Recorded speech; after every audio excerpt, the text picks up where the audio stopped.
Hello students, आज का topic है एरिथमेटिक प्रोग्रेशन। एरिथमेटिक प्रोग्रेशन जो आपकी फॉर्म होती है वो सीक्वेंस के अंडर आती है। सीक्वेंस क्या है? जैसे यहाँ सामने एक डेफिनेशन लिखी हुई है सीक्वेंस की। A sequence is an arrangement of numbers. Particular जो इस पे फोकस करना है, अरेंजमेंट ऑफ नंबर्स को किसी पर्टिकुलर अरेंजमेंट में अगर हम लिखते हैं in a definite order according to some rule. ठीक है, नंबर्स को आपने लिखना है, किसी भी एक पैटर्न में लिखना है, तो उसको हम क्या बोलते हैं? सीक्वेंस। जैसे एग्जाम्पल दिया हुआ 2, 4, 6, 8, 10, ये नंबर्स लिखे हुए हैं आपके पास। ठीक है, अब इसका पैटर्न देखो क्या है। सबसे पहला नंबर हमारा 2 है, 2 में 2 ऐड कर देंगे 4 आ जाएगा, 4 में फिर 2 ऐड कर देंगे 6 आ जाएगा, 6 में 2 को ऐड करेंगे फिर 8 आएगा, 8 में 2 को ऐड करेंगे 10। इसी तरह से आगे के नंबर सारे आते जाएंगे हमारे पास। तो एक पैटर्न है जो हमें दिख रहा है कि इसी को फॉलो करना है हमें पूरी सीक्वेंस को लिखने के लिए। इसको हम बोलते हैं सीक्वेंस। ठीक है, ऐसे ही अब इसका अगर मुझे nth नंबर निकालना हो, मतलब कोई भी एक जनरल टर्म निकालनी हो इस सीक्वेंस की, तो मैं उसको क्या लिखूंगी? 2n। ये क्या है? आपके मल्टीपल्स ऑफ 2 है ना, तो उसका जो nth नंबर होगा, जनरल टर्म होगी, वो क्या हो जाएगी? 2n। इसकी जनरल टर्म बनती है आपकी 2n। अब 2n के अंदर मैं वैल्यूज रखती जाऊं, n belongs to n। n की जो वैल्यू है हमें वो नेचुरल नंबर लेनी है। नेचुरल नंबर्स कहाँ से स्टार्ट होते हैं? 1 से स्टार्ट होते हैं। तो सबसे पहले अगर मैं n की वैल्यू 1 रखती हूँ तो मेरे को फर्स्ट नंबर मिल गया 2।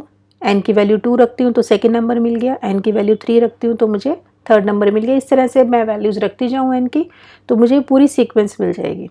ठीक है, तो ये इस तरह का जो पैटर्न है, और इस पैटर्न के अकॉर्डिंग जो हमें दिख रहा है उसके अकॉर्डिंग हमें इसकी क्या बनानी होती है? General term. This is called general term. इसको हम बोलते हैं जनरल टर्म। ठीक है, कि वो एक ऐसी टर्म होती है जिसमें हम वैल्यूज रख के कोई भी टर्म निकाल सकते हैं। इसको हम डिनोट करते हैं an से। क्या बोलते हैं उसको? an। जैसे ये क्वेश्चन भी दिया हुआ है, right the first 3 terms in each of the sequence defined by the following. अब ये नीचे आपको सीक्वेंस की जनरल टर्म दी हुई है। इस तरह से पैटर्न्स, नंबर्स नहीं दिए हुए पैटर्न्स के अंदर। अब आपको एक जनरल टर्म दी हुई है सीक्वेंस की, an। ठीक है, जनरल टर्म ये है आपकी an।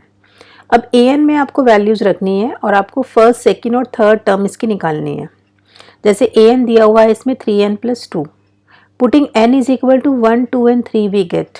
अब हम n की वैल्यू 1 रखते हैं तो हमें 5 मिलता है, n की वैल्यू इसमें 2 रखते हैं तो 8 मिलता है, और n की वैल्यू 3 रखने पे मुझे क्या मिल रहा है? 11।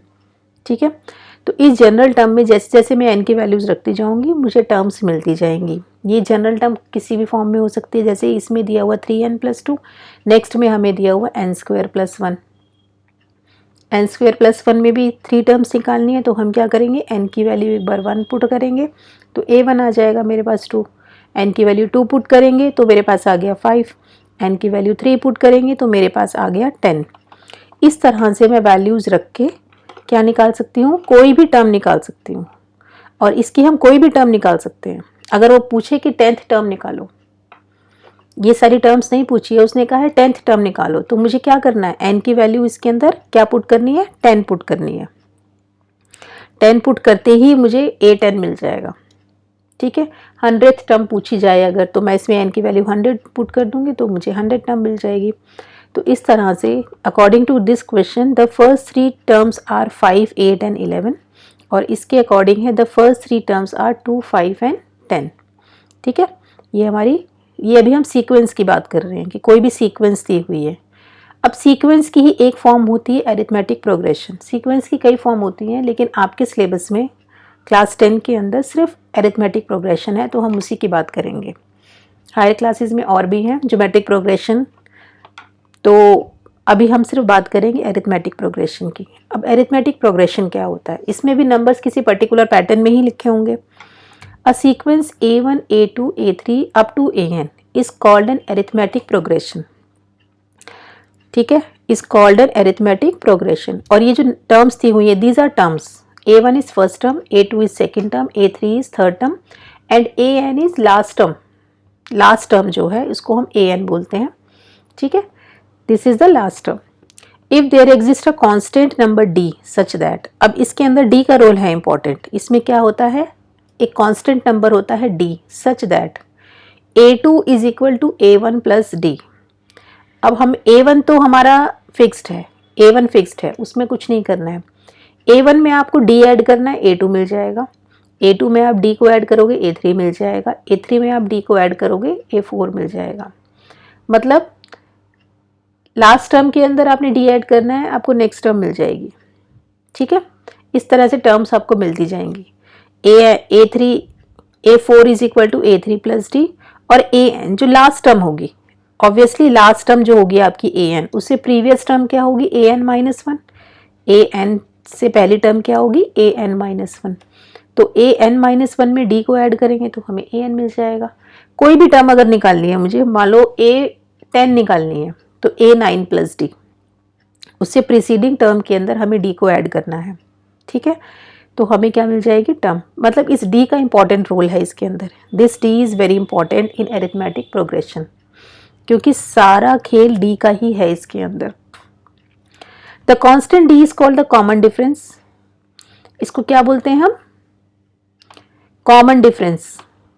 D को बोलते हैं हम कॉमन डिफरेंस। ठीक है, अब ये कॉमन डिफरेंस मिलता कैसे है, दो टर्म्स को कॉन्जिक्यूटिव टर्म्स जैसे दी होती हैं। कॉन्जिक्यूटिव टर्म्स क्या होती हैं, first term second term, these are consecutive terms. Second term third term is consecutive term. जो टर्म एक के बाद एक आती हैं उनको हम बोलते हैं कॉन्जिक्यूटिव टर्म। उनका डिफरेंस डी होना चाहिए, A2 माइनस A1। A2 में से A1 को माइनस करें तो D मिलना चाहिए, A3 में से A2 को माइनस करें D मिलना चाहिए, क्योंकि हमने D को ही ऐड किया है ना। पीछे आप देखो इसके अंदर A2 निकालने के लिए मैंने क्या किया था, A1 में D को ऐड किया था, तो obviously A2 minus A1 is D, A4 minus A3 is D, and so on AN minus 1 is D। इस तरह से मतलब जो भी टर्म है उसमें से प्रीवियस टर्म को अगर हम माइनस करेंगे तो हमें क्या मिलेगा, D मिलेगा। ठीक है, तो D का बहुत इंपॉर्टेंट रोल है इसके अंदर। Let A be the first term and D be the common difference. अब यहाँ हम बात कर रहे हैं जनरल टर्म की या लास्ट टर्म की। एरिथमेटिक प्रोग्रेशन में हम किसकी बात कर रहे हैं, जनरल टर्म, और लास्ट टर्म कैसे निकलेगी। Let A be the first term, कोई फर्स्ट, हमें फर्स्ट टर्म पता है उसकी, और हमें क्या पता है, D the common difference, D पता है, उसका कॉमन डिफरेंस पता है। ठीक है, हमें फर्स्ट टर्म पता है, हमें कॉमन डिफरेंस पता है of an AB, then its nth term और जनरल टर्म, इसको nth टर्म भी बोलते हैं, इसको जनरल टर्म भी बोलते हैं, is given by AN is equal to A plus n minus 1 into D। This is AN। ठीक है, ये है आपका AN। AN is equal to A plus n minus 1 into D। तो हमें दो चीज़ें याद रखनी है इसमें, एक तो हमें कॉमन डिफरेंस फर्स्ट टर्म, ठीक है, और इन दोनों की हेल्प से हमें क्या मिल जाएगी, general term. What is general term, general term में आप n की कोई भी आपको वैल्यू पुट करो, 10 पुट करूँगी मुझे 10th टर्म मिल जाएगी, 20 पुट करूँगी मुझे 20th टर्म मिल जाएगी, बशर्ते कि मुझे A और D पता हो। A और D मालूम होना चाहिए हमें।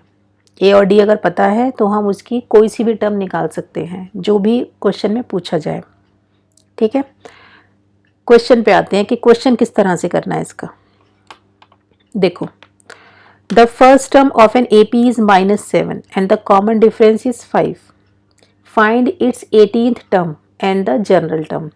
हमें क्या दिया हुआ है, फर्स्ट टर्म दी हुई है -7, इट मीन्स हमें क्या गिवन है, हमें A दिया हुआ है -7 and the common difference is 5, तो हमें D दिया हुआ है 5। A -7 है एंड D इज 5। A18 क्या होगा, सेम ये फॉर्मूला अप्लाई करेंगे, ये लिखा हुआ है फॉर्मूला जनरल टर्म का, AN is equal to A plus n minus 1 into D। इस फॉर्मूले में क्योंकि हमें 18th टर्म फाइंड आउट करनी है, this term we have to find out, तो A18, n की वैल्यू क्या पुट करेंगे 18, सारी वैल्यूज रख दो, A की -7 पुट कर दी, n की 18 पुट कर दी, D की 5 पुट कर दी, तो हमारे पास A18 आ गया 17। ठीक है, अब उसने एक चीज़ और पूछी है, जनरल टर्म। जनरल टर्म यही होती है जनरल टर्म। ठीक है, तो जनरल टर्म में हमें n तो पता नहीं है, n तो n ही रहेगा, बाकी दोनों वैल्यूज पुट कर दो। 7 पुट कर दिया a का और d का 5 पुट कर दिया। इसको सिंप्लीफाई करेंगे तो क्या आएगा मेरे पास 5n माइनस 12। तो 5n minus 12 is the general term and 78 is the 18th term. ठीक है, इस तरह से आपको ये वैल्यूज रखनी है और कोई भी टर्म आप निकाल सकते हो। नेक्स्ट क्वेश्चन देखो अब क्या है, which term of the AP 5, 15, 25 will be 130 more than its 31st term. अब ये जो क्वेश्चन है ये थोड़ी सी लैंग्वेज चेंज आ रही है, क्योंकि एपी एक बहुत इजी टॉपिक है। इजी मतलब कि इसके फॉर्मूले बहुत इजी हैं, कुछ खास है नहीं इसके अंदर। आपको एनएच टर्म निकालनी है, आपको ए और डी पता होना चाहिए, लेकिन जो इसके क्वेश्चंस आते हैं वो थोड़े से कॉम्प्लिकेटेड होते हैं। आपको उसकी लैंग्वेज समझनी है और लैंग्वेज के अकॉर्डिंग आपने उसको सॉल्व करना है। अगर लैंग्वेज समझ में नहीं आएगी कि क्या पूछा गया है और क्या दिया हुआ है, दोनों ही चीज़ें मालूम एग्जैक्ट क्लियर होनी चाहिए कि क्या गिवन है हमें और क्या हमसे पूछा गया है। ठीक है, इतना अगर क्लियर है आपको तो question is very easy. Which term of the AP will be 130। हमें ये बताया, पूछा है उसने कि इस एपी की कौन सी टर्म 130 होगी। इस एपी की कौन सी टर्म, कौन सी मतलब कौन से नंबर की टर्म, कौन से नंबर की टर्म 130 होगी। वैल्यू पता है हमें उसकी कि वो टर्म 130 है, लेकिन वो कौन से नंबर पर आएगी इस एपी के अंदर। जैसे फर्स्ट टर्म इसकी 5 है, सेकंड टर्म 15 है, तो ये 130 कौन से नंबर पर आएगा इस सीक्वेंस के अंदर, हमें ये बताना है। ठीक है, it means we have to find out n, हमें n बताना है। जनरल टर्म के अंदर हमें n निकालना है इसके अंदर कि हमको ये 130 कौन से प्लेस पर आएगा। ठीक है, will be 130 more than its 31st term. Sorry, question की लैंग्वेज ये है कि आपको which term of the AP will be 130 more than its 31st term. अब एपी आपको दी हुई है, एपी के अंदर ए गिवन है आपको, ए इज 5 एंड डी इज 10। ठीक है, अब more than 130 more than its 31st term. अब 31st टर्म से 130 क्या होना चाहिए, ज़्यादा होना चाहिए।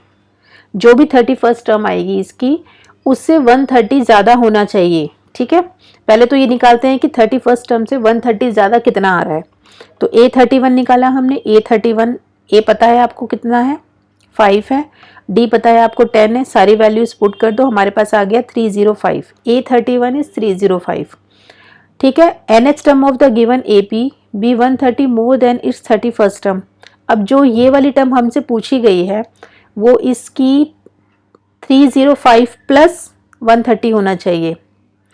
वो जो टर्म है वो 31st टर्म से 130 ज़्यादा है। तो अब इसके अंदर 130 ऐड कर दिया हमने, 130 ऐड करके कितना आ रहा है 305 पे 130 ऐड करेंगे तो हमारे पास आ रहा है 435। अब हमें ये बताना है कि 435 जो नंबर है वो कौन सी प्लेस पर आ रहा है इस सीक्वेंस के अंदर। ठीक है, तो जनरल टर्म का फॉर्मूला अप्लाई करेंगे a plus n minus 1d। अब इसमें हमें a भी पता है और हमें d भी पता है। a is 5 and d is 10, n नहीं मालूम है, n ही निकालना है। वैल्यूज पुट कर दी, इसको सिंप्लीफाई करेंगे, सिंप्लीफाई करके हमारे पास n आ गया 44। इट मीन्स जो 435 है ये कौन से नंबर की टर्म है, हमारी 44th नंबर की टर्म है इस सीक्वेंस के अंदर। ठीक है, hence 44th term of the given AP, 44th term of the given AP is 130 more than its 31st term.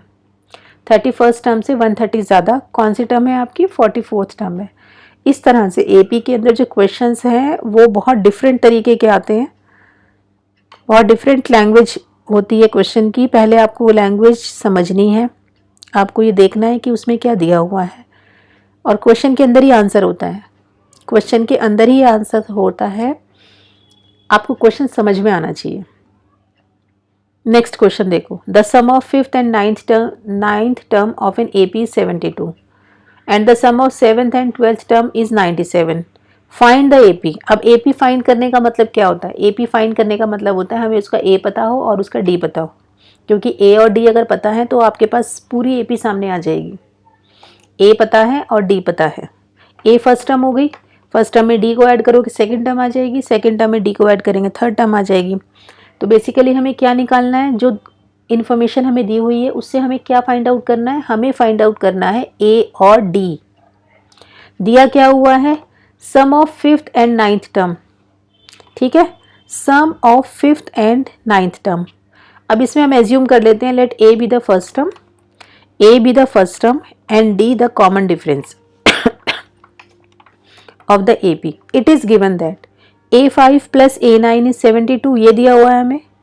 Fifth and ninth term का सम 72 है, सेवेंथ और ट्वेल्थ टर्म का टर्म सम जो है वो 97 दिया हुआ है। ये दो कंडीशंस हमें गिवन है क्वेश्चन के अंदर, इन्हीं दोनों कंडीशंस को हमें यूज करना है। यूज कैसे करेंगे, A5 क्या होता है आपका A प्लस 4D, ठीक है, A plus 4D is A5, A9 is A plus 8D। ये कैसे निकला हमारा, वही same formula, AN is equal to A plus N minus 1D, ठीक है, ये इसी को अप्लाई करना है। अब इसमें अगर मुझे 5 निकालना है तो मैं क्या करूंगी, A प्लस, A और D तो पता नहीं है ना, तो A प्लस 5 माइनस 1D कितना आ जाएगा, A प्लस 4D, कितना आ गया, A प्लस 4D, ठीक है। A5 की वैल्यू कितनी आई है, A प्लस 4D। सेम ऐसे ही 9 पुट करेंगे इसमें तो A9 कितना आ जाएगा, A प्लस 8D। A7 करेंगे तो A प्लस 6D, A12 करेंगे तो A प्लस 11D इज 97। इसको सिंप्लीफाई करेंगे, 10 वी हैव, हमारे पास फर्स्ट इक्वेशन आ गई 2A प्लस 12D इज 72 और सेकंड से आ गया 2A plus 17D is equal to 97। ये दोनों इक्वेशंस आ गई हैं हमारे पास। अब इनको हमें सॉल्व करना है, ठीक है। किस तरह से एलिमिनेशन मेथड किया हुआ है ना आपने, एलिमिनेशन मेथड मतलब कि एक वेरिएबल को हम एलिमिनेट कर देते हैं, दूसरे की वैल्यू आ जाती है। Subtracting first from second, first को सेकंड में सब्ट्रैक्ट कर देंगे, 2A कैंसिल होके हमारे पास D की वैल्यू आ गई 5D is equal to 25। This implies D is equal to 5। Putting D is equal to 5 in 1 we get, किसी भी इक्वेशन में पुट कर दो D की वैल्यू, फर्स्ट में या सेकंड में, हमारे पास A आ गया, A is equal to 6 and D is equal to 5, ठीक है। इतना ही चाहिए था, A और D पता चल गए तो हमारे को पूरी अरिथमेटिक प्रोग्रेशन पता चल गई। पहला नंबर क्या है आपका 6, 6 में 5 को ऐड कर देंगे 11, 11 में 5 ऐड कर देंगे 16, ऐसे ही ऐड करते जाओ, आपके पास अरिथमेटिक प्रोग्रेशन आ गई, ठीक है। तो इस तरह से जो आपको दिया हुआ है ना क्वेश्चन में, उसकी हेल्प से आपको वो निकालना है जो हमें यूज़ करना है एपी के लिए। और एपी जब भी पूछी जाएगी तो आपको दो ही चीज़ें पता होनी चाहिए, ए पता होना चाहिए उसका और डी पता होना चाहिए, ठीक है। नेक्स्ट क्वेश्चन देखो किस तरह का आ सकता है, how many numbers of 2 digits are divisible by 7। How many numbers of 2 digits are divisible by 7। 2 digit number चाहिए, पहली बात तो ये कि 2 डिजिट होना चाहिए। 2 डिजिट कहाँ से स्टार्ट होता है आपका, 2 डिजिट नंबर स्टार्ट होता है 10 से, ठीक है, जाता कहाँ तक है 99 तक। 2 डिजिट नंबर आपका 10 से स्टार्ट होके कहाँ तक जाता है 99 तक। अब 10 से लेके 99 तक के बीच में जितने भी हमारे 7 से डिवाइड होने वाले नंबर्स हैं हमें उनको देखना है। 10 तो डिवाइड नहीं होता, 11 भी डिवाइड नहीं होता, 12, 13, 14 डिवाइड होता है। तो पहला नंबर क्या हो जाता है हमारा 14। 14 के बाद नेक्स्ट नंबर क्या होगा 21, 21 के बाद क्या होगा 28। अब 99 डिवाइड नहीं होता लेकिन 99 से पहला नंबर क्या है 98, ठीक है। तो ये हमारे 2 डिजिट्स नंबर हैं जो हमारे इससे 7 से क्या होते हैं डिवाइड होते हैं, पर हमें ये नहीं पता ये कितने नंबर हैं, हाउ मेनी नंबर्स, ठीक है। पूछा क्या है उसने, how many numbers are divisible by 7 which are 2 digits number. तो अब हमें इनको बताना है कि एक्चुअली में हैं कितने। तो अब इसका ये तो हमें पता है ये एपी है क्योंकि डिफरेंस सबका सेम आ रहा है ना, 7 डिफरेंस है आपका, तो this is an AP. First term 14 है तो ए इज 14 एंड डी इज 7, ठीक है, इतना पता है। अब हमें ये मालूम करना है कि एन कितना है, 14 से लेके 98 तक जो ये नंबर्स लिखे हुए हैं एपी में कितने नंबर्स हैं, ये टोटल कितने नंबर्स हैं। तो उसके लिए हमें क्या निकालना है, उसके लिए हमें निकालना है इसका एन। तो एन का फॉर्मूला वही सब में वही लगेगा, a plus N minus 1d, ठीक है। A N is what, A N is a plus N minus 1d, ठीक है, ये यूज करना है इसके अंदर। a पता है हमें 14 है, डी पता है हमें 7 है और हमें 98, सबसे पहले हम 98 को देखेंगे कि 98 कौन से नंबर पर आ रहा है। इसमें जितने नंबर पर आ रहा है उतनी टर्म्स है, जितने नंबर पर 98 आ रहा है उतनी ही टर्म्स है, इज इक्वल टू 98। ठीक है, इसको सिंप्लीफाई करके हमें क्या मिला, n इज इक्वल टू 13। मतलब जो 98 है कौन से प्लेस पर आ रहा है, 13th प्लेस पर आ रहा है। तो इसका मतलब टोटल नंबर्स कितने हैं इसके अंदर, टोटल नंबर्स भी 13 ही हैं, क्योंकि 14 से स्टार्ट होकर 98 तक जो नंबर्स आ रहे हैं दे आर 13 नंबर्स, बिकॉज 98 आपका 13th प्लेस पर आ रहा है। ठीक है, तो there are 13 numbers of 2 digits which are divisible by 7। ये एक डिफरेंट टाइप का क्वेश्चन है जो आ सकता है। एक क्वेश्चन और है इसके अंदर जो पीछे कुछ साल पहले शायद ये बोर्ड में भी आया हुआ है। If m times the mth term of an AP, m times the mth term of an AP is equal to n times the nth term, show that the m plus nth term of the AP is 0। सबसे पहले तो question पढ़ना है कि question क्या दिया हुआ है। m times the mth term, what is mth term, mth term is am, m times है तो m इंटू am हो गया। ठीक है, m times the mth term is m into am equal to n times the nth term, nth term क्या होती है an, और n टाइम्स तो n into an।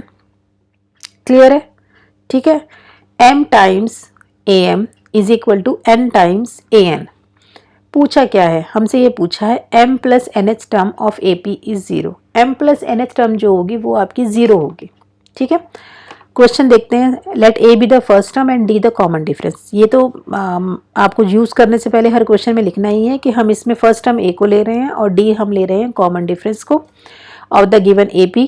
m times the mth term according to question, यहाँ पर लिखोगे आप according to question, m times mth term is n times nth term. m am, what is mth term am, n times nth term, what is nth term an। ठीक है, सीधा वही formula लगाया हमने जनरल टर्म का, m तो बाहर ही रहेगा, am is what a plus m minus 1 into D, n a plus n minus 1 into D. Clear है, बस अब इसी को सॉल्व करना है, आंसर आ जाएगा आपका।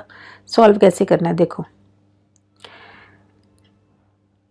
ये राइट साइड की जो टर्म थी ना minus n a plus n minus 1 D, इसको हम लेफ्ट साइड में लिया इक्वल टू 0।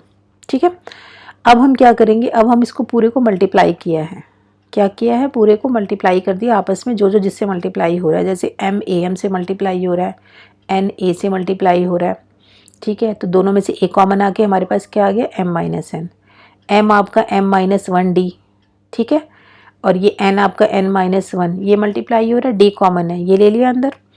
अब सिर्फ इस अंदर वाले ब्रैकेट को सॉल्व करेंगे, बाकी बाहर कुछ सॉल्व नहीं करना है। इसको मल्टीप्लाई करेंगे, ये आ जाएगा, ये मल्टीप्लाई करेंगे तो आपके पास यहाँ से आ गया m स्क्वायर और यहाँ से आ गया n स्क्वायर, इसको एक ब्रैकेट में ले लिया। ये है आपका माइनस m और ये है आपका प्लस n। ठीक है, माइनस साइन कॉमन ले लेंगे तो m माइनस n। अब इसको, ये m square minus n square है ना, इसको हम ब्रेक कर सकते हैं। कैसे ब्रेक कर सकते हैं इसको, ये आपका फैक्टर बन जाएंगे m minus n into m plus n। ठीक है, एक स्टेप मिसिंग है इसके अंदर, m square minus n square को आप लिखोगे m minus n into m plus n।